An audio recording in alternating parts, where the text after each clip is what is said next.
Brain stroke અથવા તો પેરાલિસિસમાં શા માટે ડૉક્ટરને તાત્કાલિક બતાવવું જરૂરી છે? 50 વર્ષના દર્દીને બ્રેઇન સ્ટ્રોક થવાને કારણે જમણા હાથ અને પગમાં સંપૂર્ણપણે નબળાઈ આવી ગઈ હતી.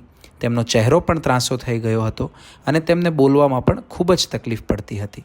જો કે તે કોઈ પણ પ્રકારના સમયના વ્યય કર્યા વગર સમજદારીપૂર્વક તાત્કાલિક હોસ્પિટલ પહોંચી ગયા હતા, જેને કારણે તેમને સ્ટ્રોકની ઇમરજન્સી સારવાર કે જેને સ્ટ્રોક થ્રોમ્બોલાઇસિસ તરીકે ઓળખવામાં આવે છે તે આપવામાં આવી હતી.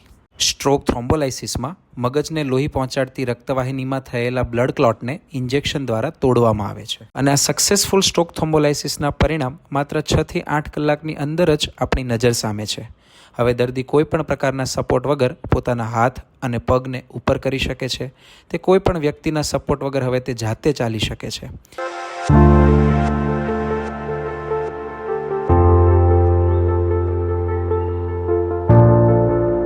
અને 1 અઠવાડિયા પછી જ્યારે દર્દી ઓપીડીમાં ડૉક્ટરને હસતા મોઢે બતાવવા માટે આવે છે, ત્યારે તેના ચહેરા પરનું આ સ્મિત ખરેખર સ્ટ્રોકની લેટેસ્ટ ટ્રીટમેન્ટ કે જેને આપણે સ્ટ્રોક થ્રોમ્બોલાઇસિસ તરીકે ઓળખીએ છીએ તેને આભારી છે.